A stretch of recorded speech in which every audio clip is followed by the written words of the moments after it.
ನನ್ನ ಸೇವಿಂಗ್ಸ್ನಲ್ಲಿ ನಾನು 35% ದುಡ್ಡನ್ನು ಸ್ಟಾಕ್ ಮಾರ್ಕೆಟಿಗೆ ಇನ್ವೆಸ್ಟ್ ಮಾಡಿದ್ದೀನಿ. ಈ ಒಂದು ಸ್ಟಾಕ್ ಮಾರ್ಕೆಟ್ನಲ್ಲಿ ಯಾರು ಕೂಡ ಎಕ್ಸ್ಪರ್ಟ್ ಅಲ್ಲ, ನಾನು ಕೂಡ ಎಕ್ಸ್ಪರ್ಟ್ ಅಲ್ಲ. ನನ್ನ ಎಕ್ಸ್ಪೀರಿಯನ್ಸ್ ನಿಮ್ಮ ಹತ್ರ ಶೇರ್ ಮಾಡ್ಬೋದು. ಹಾಯ್, ನಾನು Sudeep from tech in Kannada. Stock market ನಾವು ಯಾರನ್ನು ಕೇಳಿದ್ರು ಕೂಡ ನಾನು ಸ್ಟಾಕ್ ಮಾರ್ಕೆಟಲ್ಲಿ ಅಷ್ಟು ಕಳ್ಕೊಂಡೆ, ಸ್ಟಾಕ್ ಮಾರ್ಕೆಟಲ್ಲಿ ಇಷ್ಟು ಕಳ್ಕೊಂಡೆ ಅಂತ ಹೇಳ್ತಿರೋ ಹೊರತು ಇವನು ಸ್ಟಾಕ್ ಮಾರ್ಕೆಟಲ್ಲಿ ಇಷ್ಟು ಪ್ರಾಫಿಟ್ ಬಂತು ಅಂತ ಹೇಳೋರು ತುಂಬ ಕಡಿಮೆ ಜನ.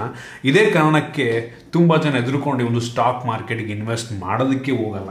ನಾನಿವತ್ತು ಈ ಒಂದು ವಿಡಿಯೋದಲ್ಲಿ ನಾನು ಸ್ಟಾಕ್ ಮಾರ್ಕೆಟ್ಗೆ ಇನ್ವೆಸ್ಟ್ ಮಾಡಿರುವಂಥ ದುಡ್ಡಲ್ಲಿ ಎಷ್ಟು ನಂಗೆ ರಿಟರ್ನ್ ಬಂದಿದೆ, ನಾನು ಮ್ಯೂಚುವಲ್ ಫಂಡಿಗೆ ಇನ್ವೆಸ್ಟ್ ಮಾಡಿರುವಂಥ ದುಡ್ಡಲ್ಲಿ ಎಷ್ಟು ರಿಟರ್ನ್ ಬಂದಿದೆ, ಇದ್ರ ಬಗ್ಗೆ ಒಂದು ಐಡಿಯಾ ಬರೋ ರೀತಿ. ಏನಕ್ಕೆ ಅಂತ ಅಂದರೆ ತುಂಬ ಜನ ಮಿಸ್ಲೀಡ್ ಮಾಡ್ತಾರೆ ಆಯಿತಾ. ಸ್ಟಾಕ್ ಮಾರ್ಕೆಟಲ್ಲಿ ದುಡ್ಡು ಮಾಡೋದು ತುಂಬ ಈಸಿ ಅಂತ ಅಂದ್ಕೊಂಡು ತುಂಬ ಜನ ಬಂದ್ಬಿಡ್ತಾರೆ, ಸರಿಯಾಗಿ ಇನ್ವೆಸ್ಟ್ಮೆಂಟ್ ಮಾಡದೆ ಲಾಸ್ ಮಾಡ್ಕೊಂಡು ಹೋಗ್ತಾರೆ, ಮತ್ತೆ ಬರೋದೇ ಇಲ್ಲ ಅವರು. ಸೊ ಈ ಕಾರಣದಿಂದ ತುಂಬ ಜನಕ್ಕೆ ಕನ್ಫ್ಯೂಷನ್ ಇರುತ್ತೆ. ಒಂದು ಸ್ಟಾಕ್ ಮಾರ್ಕೆಟಲ್ಲಿ ಬರೀ ಜನ ದುಡ್ಡು ಕಳ್ಕೋತಾರೆ. ಸೊ ಅದರಿಂದ ನಾವು ಹೋಗೋದೇ ಬೇಡ ಅಂದ್ಬಿಟ್ಟು ತುಂಬ ಜನ ಒಂದು ಸ್ಟಾಕ್ ಮಾರ್ಕೆಟ್ಗೆ ಇನ್ವೆಸ್ಟೇ ಮಾಡೋದಿಲ್ಲ. ಸೊ ನನಗೆ ಗೊತ್ತಿರುವಂಥ ಸ್ವಲ್ಪ ಇನ್ಫಾರ್ಮೇಷನ್ ನಾನು ನಿಮ್ಮ ಹತ್ರ ಶೇರ್ ಮಾಡ್ತಾ ಇದ್ದೀನಿ. ಈ ಒಂದು ಸ್ಟಾಕ್ ಮಾರ್ಕೆಟ್ನಲ್ಲಿ ಯಾರು ಕೂಡ ಎಕ್ಸ್ಪರ್ಟ್ ಅಲ್ಲ, ನಾನು ಕೂಡ ಎಕ್ಸ್ಪರ್ಟ್ ಅಲ್ಲ. ನನ್ನ ಎಕ್ಸ್ಪೀರಿಯನ್ಸ್ ನಿಮ್ಮ ಹತ್ರ ಶೇರ್ ಮಾಡ್ಬೋದು. ಯಾರು ಕೂಡ ಈ ಶೇರ್ ತಗೊಳ್ಳಿ ಪಕ್ಕ ಡಬಲ್ ಆಗುತ್ತೆ ಅಂತ ಹೇಳೋದಕ್ಕೆ ಸಾಧ್ಯನೇ ಇಲ್ಲ. ಯಾರು ಕೂಡ ಎಕ್ಸ್ಪರ್ಟ್ ಅಲ್ಲ. ಸೊ ಇದು ಯಾವುದೇ ಇನ್ವೆಸ್ಟ್ಮೆಂಟ್ ಅಡ್ವೈಸ್ ಅಲ್ಲ. ನಾನು ಅಡ್ವೈಸ್ನು ಕೂಡ ಮಾಡ್ತಿಲ್ಲ. ನಾನು ಹೇಳಿದೆ ಅಂದ್ಬಿಟ್ಟು ಯಾರು ಕೂಡ ಇನ್ವೆಸ್ಟ್ ಮಾಡಬೇಕು ಅಂತ ಅಲ್ಲ. ನಾನು ಹೇಳಿದೆ ಅಂತ ಇನ್ವೆಸ್ಟ್ ಮಾಡೋದಕ್ಕೂ ಕೂಡ ಹೋಗ್ಬಿಡಿ. ನಾನಂತಲ್ಲ, ಯಾರು ಹೇಳಿದ್ರು ಕೂಡ ಇನ್ವೆಸ್ಟ್ ಮಾಡೋದಕ್ಕೆ ಹೋಗ್ಬಿಡಿ. ನೀವೊಂದು ರಿಸರ್ಚನ್ನು ಮಾಡಿ ಅದ್ರ ಬಗ್ಗೆ ಅರ್ಥ ಮಾಡ್ಕೊಂಡು ಮಾಡಿದ್ರೆ ತುಂಬ ಒಳ್ಳೆಯದು. ಓಕೆ, ಮೊದಲನೇದಾಗಿ ಸ್ಟಾಕ್ ಮಾರ್ಕೆಟ್ನಲ್ಲಿ ಟ್ರೇಡ್ ಮಾಡಬೇಕು ಅಂತ ಅಂದರೆ, ಸ್ಟಾಕ್ಸ್ನ ಪರ್ಚೇಸ್ ಮಾಡಬೇಕು ಅಂತ ಅಂದರೆ ನಿಮ್ಮ ಹತ್ರ ಡಿಮ್ಯಾಟ್ ಅಕೌಂಟ್ ಇರಬೇಕಾಗುತ್ತೆ ಆಯಿತಾ. ಪರ್ಸ್ನಲಿ ನಾನು ಝೆರೋದಾ ಡಿಮ್ಯಾಟ್ ಅಕೌಂಟನ್ನು ಇಂಡಿಯನ್ ಸ್ಟಾಕ್ ಮಾರ್ಕೆಟ್ನಲ್ಲಿ ಟ್ರೇಡ್ ಮಾಡೋದಕ್ಕೆ ಯೂಸ್ ಮಾಡ್ತೀನಿ. ನಿಮ್ಮ ಹತ್ರ ಇನ್ನೂ ಡಿಮ್ಯಾಟ್ ಅಕೌಂಟ್ ಇಲ್ಲ ಅಂದರೆ ಡಿಸ್ಕ್ರಿಪ್ಷನ್ ಲಿಂಕ್ ಕೊಡ್ತೀನಿ. ಆ ಲಿಂಕ್ನ ಮುಖಾಂತರ ಝೆರೋದಾ ಡಿಮ್ಯಾಟ್ ಅಕೌಂಟನ್ನು ಮಾಡಿಸ್ಕೊಡಿ. ಏನಕ್ಕೆ ಅಂದರೆ ಝೆರೋದಾ ನಮ್ಮ ಭಾರತದಲ್ಲಿ one of the best trading platform ಅಂತ ನನಗನ್ಸುತ್ತೆ. ಏನಕ್ಕೆ ಅಂದರೆ ಅವ್ರು ಯಾವುದೇ ಅಡ್ವರ್ಟೈಸ್ಮೆಂಟ್ ಮಾಡಿಲ್ಲ ಇದುವರೆಗೂ. ಅವ್ರ ಲೈಫಲ್ಲಿ ಝೆರೋದಾ ಯಾವುದೇ ಅಡ್ವರ್ಟೈಸ್ಮೆಂಟಿಗೆ ದುಡ್ಡನ್ನು ಖರ್ಚು ಮಾಡಿಲ್ಲ. ಟಿ ವಿಲಿ ಅಡ್ವರ್ಟೈಸ್ಮೆಂಟ್ ಕೊಡಲ್ಲ, ಯೂಟ್ಯೂಬಲ್ಲಿ ಅಡ್ವರ್ಟೈಸ್ಮೆಂಟ್ ಕೊಡಲ್ಲ, ಯಾರಿಗೂ ದುಡ್ಡು ಕೊಟ್ಟು ಮಾಡಿಸಲ್ಲ. ಸೊ ಅದರಿಂದ ಝೆರೋದಾ ಬೆಸ್ಟ್ ಪ್ಲ್ಯಾಟ್ಫಾರ್ಮ್ ಅಂತ ನನಗನ್ಸುತ್ತೆ. ಡಿಸ್ಕ್ರಿಪ್ಷನ್ ಲಿಂಕ್ ಕೊಡ್ತೀನಿ, ಅದೊಂದು ಅಫಿಲಿಯೇಟ್ ಲಿಂಕು. ಸೊ ಅದನ್ನು ಯೂಸ್ ಮಾಡ್ಕೊಂಡು ನೀವು ಅಕೌಂಟನ್ನು ಕ್ರಿಯೇಟ್ ಮಾಡಬಹುದು.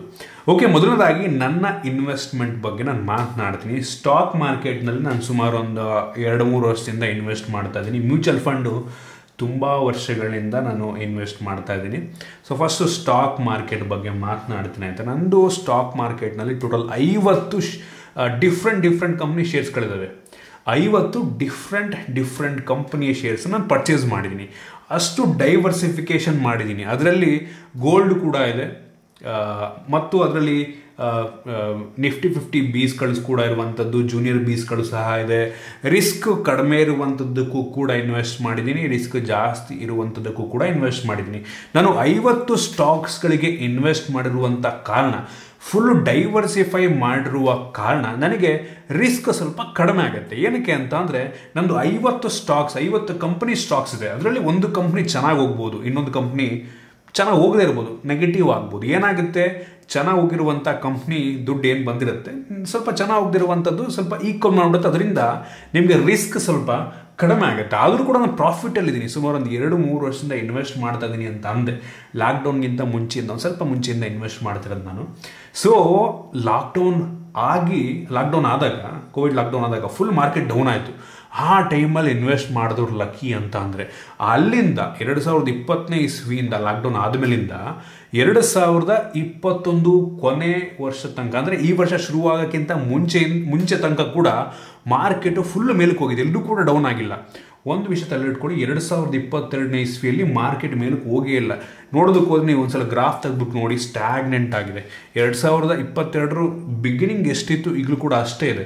ಈ ವರ್ಷ ಮಾರ್ಕೆಟು ಮೇಲಕ್ಕೆ ಹೋಗಿಲ್ಲ, ಸ್ಟ್ಯಾಗ್ನೆಂಟ್ ಆಗಿದೆ. ಯೂಶಲಿ ಪ್ರತಿ ವರ್ಷ ಹಂಗೆ. ಒಂದು ವರ್ಷ ಏನಾದರೂ ಮಾರ್ಕೆಟ್ ಮೇಲಕ್ಕೆ ಹೋಯ್ತು ಅಂದರೆ ಆಬ್ವಿಯಸ್ಲಿ ನೆಕ್ಸ್ಟ್ ವರ್ಷ ಒಂದು ನೆಗೆಟಿವ್ ಆಗುತ್ತೆ, ಇಲ್ಲ ಸೇಮ್ ಲೆವೆಲ್ನ ಮೇಂಟೈನ್ ಮಾಡುತ್ತೆ. ಸೊ ಈ ವರ್ಷ ಆ ಒಂದು ಲೆವೆಲ್ನ ಮೇಂಟೈನ್ ಮಾಡಿದೆ. ಮೋಸ್ಟ್ಲಿ ಮುಂದಿನ ವರ್ಷ ಮೇಲಕ್ಕೆ ಹೋದ್ರೂ ಹೋಗ್ಬೋದು, ಯಾರಿಗೂ ಗೊತ್ತಿಲ್ಲ. ಮೇಲಕ್ಕೆ ಹೋದ್ರೂ ಹೋಗ್ಬೋದು ಅಥವಾ ಇದೇ ಲೆವೆಲ್ನ ಮೇಂಟೈನ್ ಮಾಡ್ಬೋದು. ಒಂದು ಟೈಮಲ್ಲಿ ಸ್ಟಾಕ್ ಮಾರ್ಕೆಟ್ ಹತ್ರ 3-4 ವರ್ಷ ಮೇಲಕ್ಕೆ ಹೋಗ್ತಾ ಇರಲಿಲ್ವಂತೆ. ಸೊ ಆ ರೀತಿ ಕೂಡ ಆಗ್ಬೋದು, ಹೇಳೋದಕ್ಕಾಗಲ್ಲ. ಮೇಲಕ್ಕೆ ಹೋದ್ರೂ ಹೋಗ್ಬೋದು, ಹೋಗದೇನೂ ಇರ್ಬೋದು. ಸೊ ಆ ರೀತಿ ಆದರೂ ಕೂಡ, ಅಷ್ಟಿದ್ರೂ ಕೂಡ ನನಗೆ ಯಾವುದೇ ನೆಗೆಟಿವ್ ಆಗಲಿಲ್ಲ, ಇನ್ನೂ ಪಾಸಿಟಿವಲ್ಲೇ ಇದ್ದೀನಿ. ನಾನು ಎಕ್ಸಾಕ್ಟ್ಲಿ ಎಷ್ಟು ಇನ್ವೆಸ್ಟ್ ಮಾಡಿದ್ದೀನಿ ಅಂತ ಹೇಳೋದಕ್ಕೆ ಹೋಗಲ್ಲ.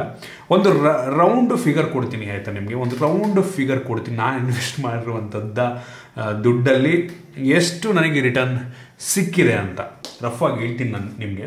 ನಂದು ಓವರ್ ಆಲ್ ಪೋರ್ಟ್ಫೋಲಿಯೋದಲ್ಲಿ ನಾನು ಸ್ಟಾಕ್ ಮಾರ್ಕೆಟಿಗೆ ಇನ್ವೆಸ್ಟ್ ಮಾಡಿರುವಂಥದ್ದು ಸುಮಾರು 35%. ನನ್ನ ಸೇವಿಂಗ್ಸ್ನಲ್ಲಿ ನಾನು 35% ದುಡ್ಡನ್ನು ಸ್ಟಾಕ್ ಮಾರ್ಕೆಟಿಗೆ ಇನ್ವೆಸ್ಟ್ ಮಾಡಿದ್ದೀನಿ. ತುಂಬ ಜನ ಅನ್ಕೊಬೋದು ನನ್ನ ಸೇವಿಂಗ್ಸಲ್ಲಿ ಅಷ್ಟೊಂದು ಏನಕ್ಕೆ ರಿಸ್ಕ್ ತೊಗೋತಾ ಇದ್ದೀರಾ ಅಂತ. ಎಲ್ಲ ಸೇವಿಂಗನ್ನು ಅಂದರೆ ನನ್ನ ಹತ್ರ 1 ಲಕ್ಷ ಇದ್ದರೆ ಅದರಲ್ಲಿ 35,000 ರೂಪಾಯಿ ಸ್ಟಾಕ್ ಮಾರ್ಕೆಟ್ಗೆ ಇನ್ವೆಸ್ಟ್ ಮಾಡಿದ್ದೀನಿ. ತುಂಬ ಜನಕ್ಕೆ ಅದು ರಿಸ್ಕ್ ಅನಿಸ್ಬೋದು, ಆದರೆ ನನಗೆ ಅದು ರಿಸ್ಕ್ ಅಲ್ಲ. ಏನಕ್ಕೆ ಅಂದರೆ ಅಷ್ಟೊಂದು ಡೈವರ್ಸಿಫಿಕೇಷನ್ ಮಾಡಿದ್ದೀನಿ. ಇನ್ನು ಆ ಒಂದು ಪೋರ್ಟ್ಫೋಲಿಯೋದಲ್ಲಿ ಸುಮಾರು 50% ನಂದು ದುಡ್ಡು ಮ್ಯೂಚುವಲ್ ಫಂಡಲ್ಲಿದೆ. ಮ್ಯೂಚುವಲ್ ಫಂಡಲ್ಲಿ ಸೊ ನೋಡೋದಕ್ಕೆ ಹೋದರೆ ಆ ಮ್ಯೂಚುವಲ್ ಫಂಡಲ್ಲಿ ಸುಮಾರು ಒಂದು 25-30% ಅದರಲ್ಲಿ ಬಾಂಡ್ ಫಂಡ್ಸ್ಗಳು, ಬಾಂಡು, ಡೆಪ್ ಫಂಡ್ಗಳು ಅವೇ ಇದ್ದಾವೆ. ಅದ್ರ ರಿಟರ್ನ್ ಜಾಸ್ತಿ ಇರಲ್ಲ ಅವೆಲ್ಲ, ಸ್ವಲ್ಪ ಬಟ್ಟಿಗೆ ಡೈಲಿ ರಿಟರ್ನ್ ಬರ್ತಾ ಇರುತ್ತೆ, ಅಷ್ಟೊಂದು ಜಾಸ್ತಿ ಇರಲ್ಲ. ಸುಮಾರು 8-9% ರಿಟರ್ನ್ ಬರುತ್ತೆ. ಅದರಲ್ಲಿ ಬಾಂಡ್ ಫಂಡ್ಸ್ಗಳು ಇದೆ, ಇಂಡೆಕ್ಸ್ ಫಂಡ್ಗಳು ಕೂಡ ಇರುವಂಥದ್ದು. ಸೊ ಅದರಿಂದ ಅದರಲ್ಲೂ ಕೂಡ ಒಂದು ಲೆವೆಲ್ಗೆ ಡೈವರ್ಸಿಫಿಕೇಷನ್ ಮಾಡಿದ್ದೀನಿ ನಾನು. ಸೊ ಅದರಲ್ಲಿ ನೋಡಿದರೆ ನಂದು ಪೋರ್ಟ್ಫೋಲಿಯೋದಲ್ಲಿ 50% ಮ್ಯೂಚುವಲ್ ಫಂಡ್ಸ್ ಇದೆ. ಆಮೇಲೆ ಎಷ್ಟು 30-35% ನಂದು ಸ್ಟಾಕ್ಸಲ್ಲಿ ಇನ್ವೆಸ್ಟ್ ಆಗಿದೆ. ಸೊ ತುಂಬ ಜನಕ್ಕೆ ಅನ್ಸುತ್ತೆ, ಏನು ಗುರು ಸೇವಿಂಗ್ಸ್ ಎಲ್ಲ ಬರೀ ಈ ಒಂದು ಮ್ಯೂಚುವಲ್ ಫಂಡು ಸ್ಟಾಕ್ಸಿಗೆ ಇನ್ವೆಸ್ಟ್ ಮಾಡಿದ್ದೀನಿ, ಹೆವಿ ರಿಸ್ಕ್ ಅಲ್ವಾ ಅಂತ ಅನ್ಕೋತಾ ಇರ್ಬೋದು. ಮತ್ತು ಉಳಿದ ಸ್ವಲ್ಪ ದುಡ್ಡನ್ನು ಎಫ್ ಡಿಗೂ ಕೂಡ ಹಾಕಿದ್ದೀನಿ ನಾನು, ಆಯಿತಾ. ಸೊ ಎಫ್ ಡಿಗೂ ಇದೆ ಒಂದು ಸ್ವಲ್ಪ ಪರ್ಸೆಂಟೇಜು, ಎಫ್ ಡಿಯಲ್ಲೂ ಕೂಡ ಇದೆ. ಎಫ್ ಡಿ ನಾನು ಸಜೆಸ್ಟ್ ಮಾಡಲ್ಲ ಹಾಕಿ ಅಂತ, ರಿಟರ್ನ್ ತುಂಬ ಕಡಿಮೆ. ಇದರಲ್ಲಿ ಒಂದು ಸುಮಾರಾಗಿ ಅಂದರೆ ಒಂದು ಸೇಫ್ಟಿ ಎಮರ್ಜೆನ್ಸಿಗೆ ಇರಲಿ ಅಂದ್ಬಿಟ್ಟು ಎಫ್ ಡಿ ಕೂಡ ಸ್ವಲ್ಪ ಇನ್ವೆಸ್ಟ್ ಮಾಡಿದ್ದೀನಿ. ಗೋಲ್ಡ್ಗೂ ಕೂಡ ಇನ್ವೆಸ್ಟ್ ಮಾಡಿದ್ದೀನಿ ರಿಮೈನಿಂಗ್. ಇದು ನನ್ನ ಪೋರ್ಟ್ಫೋಲಿಯೋ, ಆಯಿತಾ. ಸೊ ಇಷ್ಟು ನನ್ನ ಪೋರ್ಟ್ಫೋಲಿಯೋ. ಇಂಡೈರೆಕ್ಟಾಗಿ ಸ್ಟಾಕ್ಸಿಗೆ ಬರ್ತೀನಿ. ಸ್ಟಾಕ್ಸ್ ನನಗೆ ಎಷ್ಟು ರಿಟರ್ನ್ ಬಂದಿದೆ ಅಂತ ನಮ್ಮ ಹತ್ರ ಶೇರ್ ಮಾಡಿಬಿಡ್ತೀನಿ, ಆಯಿತಾ. ನಾನು ಇದುವರೆಗೂ ಅಂದರೆ ಕಳೆದ 2 ವರ್ಷಗಳಿಂದ ನನಗೆ ಬಂದಿರುವಂಥ ರಿಟರ್ನ್ 13%. ಅಂದರೆ ಹೆಂಗೆ 13% ಅಂತ ಅಂದರೆ ಆ್ಯಕ್ಚುಯಲ್ ರಿಟರ್ನ್ಸ್ 13%. ಅಂದರೆ ನನ್ನ ಹತ್ರ ಕರೆಂಟ್ ಸ್ಟೇಜಲ್ಲಿ 1 ಲಕ್ಷ ದುಡ್ಡಿದ್ರೆ 13,000 ನನ್ನದರಲ್ಲಿ ಪ್ರಾಫಿಟ್ ತೋರಿಸ್ತದೆ, 13,000 ಪ್ರಾಫಿಟ್ ತೋರಿಸ್ತದೆ. ಈ 1 ಲಕ್ಷನ ಇನ್ವೆಸ್ಟ್ ಮಾಡಿದ್ದೀನಿ, ಅದು ಒಂದೇ ಸಲ ಇನ್ವೆಸ್ಟ್ ಮಾಡಿಲ್ಲ, ಸ್ವಲ್ಪನೇ ಇನ್ವೆಸ್ಟ್ ಮಾಡ್ಕೊಂಬಂದು ಈಗ ಸದ್ಯದ ಪರಿಸ್ಥಿತಿಯಲ್ಲಿ ನನ್ನ 1 ಲಕ್ಷ ಇನ್ವೆಸ್ಟ್ಮೆಂಟಿಗೆ 13,000 ರಿಟರ್ನ್ ಬಂದಿದೆ. ಸೊ ಒಂದೇ ಸಲ ಇನ್ವೆಸ್ಟ್ ಮಾಡಿದ್ದಾನು, ಸ್ವಲ್ಪ ಇನ್ವೆಸ್ಟ್ ಮಾಡ್ಕೊಂಡು 13,000 ರಿಟರ್ನ್ ಬಂದಿದೆ. ರಿಯಲೈಸ್ಡ್ ರಿಟರ್ನ್ ನೋಡೋದಕ್ಕೆ ಹೋದರೆ ಇನ್ನೂ ಜಾಸ್ತಿ ಬರುತ್ತೆ. ಅಂದರೆ ರಿಯಲೈಸ್ಡ್ ಅಲ್ಲ, ಆ್ಯಕ್ಚುಯಲ್ ರಿಟರ್ನ್ ನೋಡೋದಕ್ಕೆ ಹೋದ್ರೆ ಇನ್ನೂ ಜಾಸ್ತಿ ಬರುತ್ತೆ. ಬಟ್ ಕರೆಂಟ್ ಸ್ಟೇಜಲ್ಲಿ 13%. ಅಂದರೆ 1 ಲಕ್ಷ ಇನ್ವೆಸ್ಟ್ ಮಾಡಿದರೆ 13,000, 1 ಕೋಟಿ ಇನ್ವೆಸ್ಟ್ ಮಾಡಿದರೆ 13 ಲಕ್ಷ ನನಗೆ ಇಲ್ಲಿವರೆಗೂ ರಿಟರ್ನ್ ಬಂದಿದೆ. ಅದು ನನಗೆ ನನ್ನ ಪ್ರಕಾರ ಒಂದು ಒಳ್ಳೆ ರಿಟರ್ನ್. ಏನಕ್ಕೆ ಅಂದರೆ ಈ ವರ್ಷ ಯಾರಿಗೂ ಸ್ಟಾಕ್ ಮಾರ್ಕೆಟು ರಿಟರ್ನ್ ಕೊಟ್ಟಿಲ್ಲ. ಈ ವರ್ಷ 2022ರಲ್ಲಿ ಯಾರು ಕೂಡ ಪ್ರಾಫಿಟ್ ಆ್ಯಂಡ್ ಮೋಸ್ಟ್ ಆಫ್ ಜನ 90% ಜನ ನೋಡಿರಲ್ಲ, ಆಯಿತಾ. ಈ ಒಂದು ಫ್ಯೂಚರ್ ಆ್ಯಂಡ್ ಆಪ್ಷನ್ ಮಾಡೋರ ಬಗ್ಗೆ ಮಾತನಾಡ್ತಿಲ್ಲ ನಾನು. ನಾರ್ಮಲ್ ಸ್ಟಾಕಲ್ಲಿ ಈ ವರ್ಷ ಯಾರು ಕೂಡ ಪ್ರಾಫಿಟನ್ನು ನೋಡಿರೋದಿಲ್ಲ. ನೆಕ್ಸ್ಟ್ ವರ್ಷ ನೋಡ್ಬೋದೇನೋ. ಈ ವರ್ಷ ರಿಟರ್ನ್ ಇಲ್ಲದೇ ನನಗೆ 13% ಪ್ರಾಫಿಟ್ ಸಿಕ್ಕಿರುವಂಥದ್ದು. ಅಂದರೆ 1 ಲಕ್ಷ ಇನ್ವೆಸ್ಟ್ ಮಾಡೋದು 13,000 ಪ್ರಾಫಿಟ್ ಆಗಿದೆ. ಇದು ಸ್ಟಾಕ್ ಮಾರ್ಕೆಟ್ ಎಂದು. ಸೊ ನನಗೆ ತುಂಬ ಖುಷಿ ಇದೆ ಈ ಒಂದು ರಿಟರ್ನಲ್ಲಿ. ನಾನು ಇನ್ ಕೇಸ್ ಎಫ್ ಡಿ ಬ್ಯಾಂಕಲ್ಲಿ ಇಟ್ಟಿದ್ರು ಕೂಡ ಇಷ್ಟೊಂದು ರಿಟರ್ನ್ ಬರ್ತಾ ಇರಲಿಲ್ಲ. ಏನೋ ಒಂದು ಸೈಟ್ ಪರ್ಚೇಸ್ ಮಾಡಿದ್ರು ಕೂಡ ನಂಗೆ ಅನ್ನಿಸ್ತಂಗಿದೆ ದುಡ್ಡಲ್ಲಿ ಇಷ್ಟೊಂದು ರಿಟರ್ನ್ ಬರ್ತಾ ಇರಲಿಲ್ಲ ನನ್ನ ಪ್ರಕಾರ. ನೆಕ್ಸ್ಟು ಮ್ಯೂಚುವಲ್ ಫಂಡಿಗೆ ಬರ್ತೀನಿ. ಮ್ಯೂಚುವಲ್ ಫಂಡಲ್ಲಿ ನನಗೆ ಇದುವರೆಗೂ ಬಂದಿರುವಂಥ ರಿಟರ್ನ್ 7%. ಸೇಮ್ ಮ್ಯೂಚುವಲ್ ಫಂಡಲ್ಲೂ ಕೂಡ ಈ ವರ್ಷ ಯಾವುದೇ ರಿಟರ್ನ್ ಇಲ್ಲ. 2022 ಸ್ಟಾರ್ಟ್ ಆಗಿನ ಮುಂಚೆ ಎಷ್ಟು ರಿಟರ್ನ್ ಇತ್ತು ಅಷ್ಟೇ ರಿಟರ್ನ್ ಈಗಲೂ ಇದೆ. ಸೊ ಸುಮಾರು 4 ವರ್ಷದಿಂದ ಇನ್ವೆಸ್ಟ್ ಮಾಡ್ತಿರ್ಬೋದು ನಂಗೆ ಅನ್ನಿಸ್ದಂಗೆ ಮ್ಯೂಚುವಲ್ ಫಂಡಲ್ಲಿ ನಾನು. ಸೊ ನನ್ನ ಮೆಜಾರಿಟಿ ಫಂಡ್ಸ್ ಇದರಲ್ಲೇ ಇದೆ. ಸೊ ಇದರಲ್ಲಿ ನಾನು ಹೆಂಗೆ ಮಾಡಿದ್ದೀನಿ ಆಗಲೇ, ನನಗೆ ಡೆಪ್ ಫಂಡ್ ಇದೆ, ಅದರಲ್ಲಿ ಅಷ್ಟೊಂದು ರಿಟರ್ನ್ ಬರಲ್ಲ. ಕೆಲವೊಂದು ಇಂಡೆಕ್ಸ್ ಫಂಡ್ಗಳು ಇದೆ, ಅದರಲ್ಲೂ ಒಂದೊಂದು ರಿಟರ್ನ್ ಚೆನ್ನಾಗಿ ಬಂದಿದೆ. ಸೊ ಅದರಿಂದ ಇದರಲ್ಲೂ ಕೂಡ ಪ್ರಾಫಿಟಲ್ಲಿ ನಾನು ಏನು ಲಾಸ್ ಮಾಡ್ಕೊಂಡಿಲ್ಲ. ಅಂದರೆ 7% ಅಂದರೆ ನನ್ನ ಹತ್ರ ಏನಾದರೂ 1 ಲಕ್ಷ ಇನ್ವೆಸ್ಟ್ ಮಾಡಿದರೆ ಈ ಒಂದು ಮ್ಯೂಚುವಲ್ ಫಂಡಲ್ಲಿ ಅಂದರೆ ಈ ಮ್ಯೂಚುವಲ್ ಫಂಡಲ್ಲಿ 7,000 ಪ್ರಾಫಿಟ್ ಆಗಿದೆ. 1 ಕೋಟಿ ಇನ್ವೆಸ್ಟ್ ಮಾಡಿದ್ರೆ 7 ಲಕ್ಷ ಪ್ರಾಫಿಟ್ ಆಗಿದೆ ನನಗೆ. ಇದು ಕಡಿಮೆ ನೋಡೋದಕ್ಕೆ ಹೋದರೆ, ಬಟ್ ನಾನು ವಿತೌಟ್ ರಿಸ್ಕ್ ಇನ್ವೆಸ್ಟ್ ಮಾಡ್ತಾ ಇದ್ದೀನಿ. ಸುಮ್ಮನೆ ಎಲ್ಲ ಬ್ಯಾಂಕಲ್ಲಿ ಇಟ್ಕೊಳ್ಳೋಕ್ಕಿಂತ ಇನ್ವೆಸ್ಟ್ ಮಾಡ್ಬಿಟ್ಟು ಸ್ವಲ್ಪ ರಿಟರ್ನ್ ಬರಲಿ ಬಿಡಿ. ಈ ವರ್ಷ ಇನ್ವೆಸ್ಟ್ಮೆಂಟ್ ಇಲ್ಲದೆ ಈ ಒಂದು ಮ್ಯೂಚುವಲ್ ಫಂಡನ್ನು ಸಿಪ್ ಮುಖಾಂತರ, ಸಿಸ್ಟಮ್ಯಾಟಿಕ್ ಇನ್ವೆಸ್ಟ್ಮೆಂಟ್ ಪ್ಲ್ಯಾನ್ನ ಮುಖಾಂತರ ಇನ್ವೆಸ್ಟ್ ಮಾಡಿರೋದು 4 ವರ್ಷದಿಂದ. ತಿಂಗಳ ಇಷ್ಟಿಷ್ಟೇ ಕಡ್ಕೊಂಬಂದಿರೋದು ಆಯಿತಾ. ಸೊ ಒಟ್ಟಿಗೆ ಇನ್ವೆಸ್ಟ್ ಮಾಡಿ ನಿಮಗೆ 7% ಅಂದರೆ ಅದು ಜಾಸ್ತಿ ಅನಿಸುತ್ತೆ. ಬಟ್ ನಂಗನ್ನಿಸ್ತಂಗೆ ಈ ಒಂದು ರಿಟರ್ನು ನನಗೆ ಸ್ಯಾಟಿಸ್ಫ್ಯಾಕ್ಷನ್ ಇದೆ, ಸಾಕಪ್ಪ, ಇದು ನನಗೇನು ತುಂಬ ಕೆಟ್ಟದಾಗೇನು ಕೊಟ್ಟಿಲ್ಲ, ಖುಷಿ ಇದೆ. ಆ್ಯಕ್ಚುಯಲ್ ರಿಟರ್ನ್ನ ಕ್ಯಾಲ್ಕುಲೇಟ್ ಮಾಡೋದಕ್ಕೆ ಹೋದರೆ ಇನ್ನೂ ಜಾಸ್ತಿ ಬರುತ್ತೆ. ಸೊ ನನ್ನ ಪರ್ಪಸ್ ಈ ಒಂದು ವಿಡಿಯೋದಲ್ಲಿ ಇದ್ದಿದ್ದು, ನಾನು ಇನ್ವೆಸ್ಟ್ಮೆಂಟ್ ಮಾಡಿ ಇಷ್ಟಿನ ಇನ್ವೆಸ್ಟ್ಮೆಂಟ್ ಮಾಡಿ ನಾನು ನೆಗೆಟಿವಲ್ಲಿಲ್ಲ, ನಾನು ಪಾಸಿಟಿವಲ್ಲೇ ಇದ್ದೀನಿ. ಅಂದರೆ ನಾನು ಇದರಿಂದ ಪ್ರಾಫಿಟ್ ಮಾಡ್ತಾ ಇದ್ದೀನಿ ಅಂತ ನಿಮಗೆ ತೋರಿಸ್ಬೇಕಿತ್ತು, ಪ್ರಾಫಿಟ್ ಮಾಡ್ತಾ ಇದ್ದೀನಿ ಅಂತ ನಿಮಗೆ ತಿಳಿಸ್ಬೇಕಾಗಿತ್ತು. ಆ ಒಂದು ರೀಸನಿಗೆ ಮಾತ್ರ ಇದನ್ನು ಹೇಳ್ತಾ ಇದ್ದೀನಿ. ನಾನು ಇಲ್ಲೇನು ತೋರಿಸ್ತಾ ಇದ್ದೀನಿ ಇದು ಆ್ಯಕ್ಚುಯಲ್ ರಿಟರ್ನ್ ಅಲ್ಲ ಆಯಿತಾ, ಆ್ಯಕ್ಚುಯಲ್ ರಿಟರ್ನ್ ಅಲ್ಲ. ನಾನು ಮಂತ್ಲಿ ಇನ್ವೆಸ್ಟ್ ಮಾಡ್ಕೊಂಡು ಬಂದಿರುವಂಥದ್ದು. ಫಾರ್ ಎಕ್ಸಾಂಪಲ್ ನಾವೀಗ ನೋಡಿ, ಬ್ಯಾಂಕಲ್ಲಿ ಪ್ರತಿ ತಿಂಗಳು 10,000 ನಾವು ಇಟ್ಕೊಂಡು ಹೋದರೆ ಫಸ್ಟ್ ತಿಂಗಳು 10,000 ರೂಪಾಯಿಗೆ ರಿಟರ್ನ್ ಬರುತ್ತೆ, ಸೆಕೆಂಡ್ ತಿಂಗಳು 10,000, ನೆಕ್ಸ್ಟ್ ತಿಂಗಳು ಮತ್ತೆ 10,000 ಹಾಕ್ತಾರೆ, 20,000ಕ್ಕೆ ರಿಟರ್ನ್ ಬರುತ್ತೆ, ಮೂರನೇ ತಿಂಗಳು 30,000 ರೂಪಾಯಿಗೆ ರಿಟರ್ನ್ ಬರುತ್ತೆ. ಸೊ ಅದರಿಂದ ಆ ಥರ ಮಾಡ್ಕೊಂಡು ಹೋಗಿರೋದು ನಾನು. ಒಂದೇ ಸಲ ಎಲ್ಲ ದುಡ್ಡನ್ನು ಒಂದೇ ಸಲ ಹಾಕಿಲ್ಲ, ಒಂದೇ ಸಲ ಹಾಕ್ಬಿಟ್ಟಿದ್ರೆ ನನಗೆ ಇಷ್ಟೊತ್ತಿಗೆ ನನ್ನ ದುಡ್ಡು ಡಬಲ್ ಆಗೋಗಿರ್ತಿತ್ತು ನಂಗೆ ಅನ್ನಿಸ್ತಂಗೆ. ಎಷ್ಟೋ ಸ್ಟಾಕ್ಸ್ಗಳು ನನಗೆ ಮಲ್ಟಿ ಬ್ಯಾಗರ್ ಆಗಿದ್ದಾವೆ. ಅದಾನಿದು 3 ಸ್ಟಾಕ್ಸ್ಗಳು ನಂಗೆ ಮಲ್ಟಿ ಬ್ಯಾಗರು. ಟಾಟಾ ಎಲೆಕ್ಸಿ ಮಲ್ಟಿ ಬ್ಯಾಗರ್ ನಂದು. ಟಾಟಾ ಎಲೆಕ್ಸಿಗೆ ನಾನು ಇನ್ವೆಸ್ಟ್ ಮಾಡಿದಾಗ ಎಷ್ಟಿತ್ತು ಗೊತ್ತಾ, ಹತ್ರ 1,300-1,400 ಒಟ್ಟಿಗೆ 2,000 ಅನ್ಕೋತೀನಿ ಆಯಿತಾ. 2,000 ಎಷ್ಟು ಆ ರೇಂಜಲ್ಲಿ ಇತ್ತು. ಈಗ ಅದು ಅಪ್ರಾಕ್ಸಿಮೇಟ್ಲಿ 7,500-8,000 ರೇಂಜಲ್ಲಿ ಇರ್ಬೋದು. ಮಲ್ಟಿ ಬ್ಯಾಗರ್ ಡಬಲ್ ತ್ರಿಬಲ್ ದುಡ್ಡು ಅದರಿಂದ ಬಂದ್ಬಿಟ್ಟಿದೆ. ನಾನು ಇನ್ವೆಸ್ಟ್ ಮಾಡೋ ದುಡ್ಡು ಡಬಲ್ ತ್ರಿಬಲ್ ಆಗೋಗಿದೆ ಅದರಲ್ಲಿ. ಮತ್ತು Adani ATGL, Adani total gas ಅಷ್ಟೇ ಮಲ್ಟಿ ಬ್ಯಾಗರ್ ನಂಗದು. ಅದಾನಿ ಎಂಟರ್ಪ್ರೈಸಸ್ಸು ಈಗ ನನ್ನ ಹತ್ರ ಇದೆ ಸ್ಟಾಕ್ ಇನ್ನೂ, ಅದು ಮಲ್ಟಿ ಬ್ಯಾಗರ್. ಅಂದರೆ ನಾನು ಇನ್ವೆಸ್ಟ್ ಮಾಡಿದ ದುಡ್ಡು ಡಬಲ್ ಆಗುತ್ತೆ. ಸೊ ಏನು 1 ವರ್ಷನೂ ಆಗಿಲ್ಲ ಅದಕ್ಕೆಲ್ಲ ಇನ್ವೆಸ್ಟ್ ಮಾಡಿ ದುಡ್ಡು ಡಬಲ್ ಆಗೋಗಿದೆ. ಸೊ ಹಂಗೆ ಎಷ್ಟೋ ಸಲ ಆಗ್ಬಿಡುತ್ತೆ. ಇದು ನಾನೇನು ಹೇಳಿದೆ ನಿಮಗೆ ಆ್ಯಕ್ಚುಯಲ್ ರಿಟರ್ನ್ ಅಲ್ಲ, ಒಂದೊಂದೇ ನಿಧಾನಕ್ಕೆ ಸ್ವಲ್ಪನೇ ಅಮೌಂಟನ್ನು ಮಾಡ್ಕೊಂಡು ಬಂದಿರೋದ್ರಿಂದ ನಮಗೆ ಕೊನೆ ರಿಟರ್ನ್ ಈಗ ಸದ್ಯಕ್ಕೆ ನಾವು ಇರುವಂಥ ದುಡ್ಡಲ್ಲಿ ರಿಟರ್ನ್ ಸ್ವಲ್ಪ ಕಡಿಮೆ ತೋರಿಸುತ್ತೆ ಅಷ್ಟೇ, ಬೇರೆ ಇನ್ನೇನೂ ಅಲ್ಲ. ನನಗೆ FDಯಲ್ಲಿ ಸುಮಾರು ಈಗ ಸದ್ಯಕ್ಕೆ ಒಂದು 6.5% ರಿಟರ್ನ್ ಸಿಗ್ಬೋದು, 6.5% ಇಂಟ್ರೆಸ್ಟ್ ಬರ್ಬೋದು. ಅದು ತುಂಬ ಕಡಿಮೆ ನಂಗೆ ಅನ್ನಿಸ್ತಂಗೆ.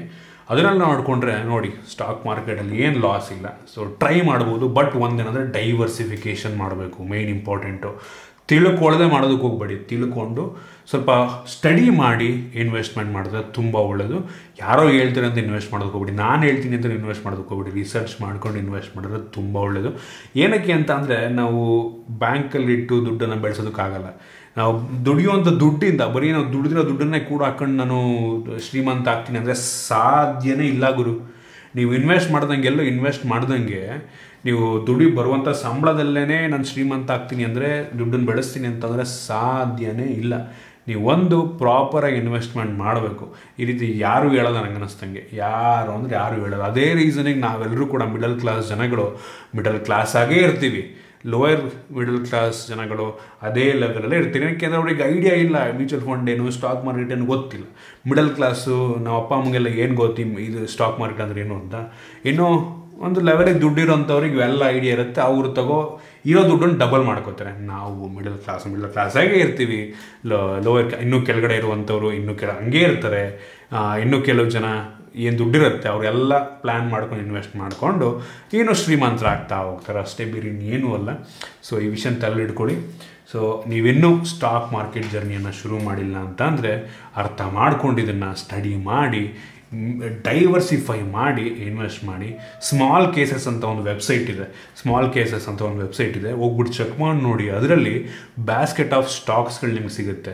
ವಿತೌಟ್ ರಿಸ್ಕ್ ಇನ್ವೆಸ್ಟ್ ಮಾಡುವಂಥದ್ದು ಇರುತ್ತೆ, ರಿಸ್ಕ್ ಕಡಿಮೆದು ಇರುತ್ತೆ, ಕೆಲವೊಂದು ಹೆವಿ ರಿಸ್ಕ್ ಇರುವಂಥದ್ದು ಕೂಡ ಇರುತ್ತೆ. ಸೊ ಅವರೇನೆ ನಿಮಗೆ ಒಳ್ಳೆಯ ಸ್ಟಾಕ್ಸನ್ನು ಮಾಡಿ ಇಟ್ಟಿರ್ತಾರೆ. ಆ ಒಂದು ಸ್ಮಾಲ್ ಕೇಸಸ್ ಬಗ್ಗೆ ಸ್ವಲ್ಪ ರಿಸರ್ಚ್ ಮಾಡಿ, ನಾನೇ ಬೇಕಾದ್ರೆ ನೆಕ್ಸ್ಟ್ ಒಂದು ವಿಡಿಯೋ ಮಾಡ್ತೀನಿ ಅದ್ರ ಬಗ್ಗೆ ಮಾಡಿ ಇನ್ವೆಸ್ಟ್ಮೆಂಟನ್ನು ಆದಷ್ಟು ಬೇಗ ಶುರು ಮಾಡಿ. ಎಷ್ಟು ಬೇಗ ನಾವು ಶುರು ಮಾಡ್ತೀವಿ ಅಷ್ಟು ಬೇಗ ಒಳ್ಳೇದು ನಂಗೆ ಅನ್ನಿಸ್ತಂಗೆ. ಜಸ್ಟ್ ಒಂದು ವಿಷಯ ತಲೆಯಿಟ್ಕೊಳ್ಳಿ, ನಿಮಗೆ ಗೊತ್ತಿಲ್ಲದೆ ಮಾಡೋಕ್ಕೋಗ್ಬಿಡಿ, ತಿಳ್ಕೊಂಡು ಮಾಡಿ ಅಷ್ಟೇ. ಸೊ ನಿಮಗೆ ಈ ಒಂದು ವಿಡಿಯೋ ಯೂಸ್ಫುಲ್ ಆಗಿತ್ತು, ಕೆಲವೊಂದು ಹೊಸ ವಿಷಯ ತಿಳ್ಕೊಂಡಿದ್ದೀರಾ ಅಂತ ಅನ್ಕೋತೀನಿ. ಇಷ್ಟ ಆಗಿದ್ರೆ ದಯವಿಟ್ಟು ಲೈಕ್ ಮಾಡಿ, ಶೇರ್ ಮಾಡಿ. ರೀತಿ ನಮ್ಮ ಬೇರೆ ವಿಡಿಯೋಗಳಿಗೆ ನಮ್ಮ ಟೆಕ್ ಕನ್ನಡ ಯೂಟ್ಯೂಬ್ ಸಬ್ಸ್ಕ್ರೈಬ್ ಮಾಡ್ಕೊಂಡಿಲ್ಲ ಅಂದರೆ ಸಬ್ಸ್ಕ್ರೈಬ್ ಮಾಡ್ಕೊಂಡು ಬೆಲ್ ಐಕಾನ್ ಕೂಡ ಕ್ಲಿಕ್ ಮಾಡಬಹುದು. ಸಿಗೋಣ ಮುಂದಿನ ವಿಡಿಯೋದಲ್ಲಿ.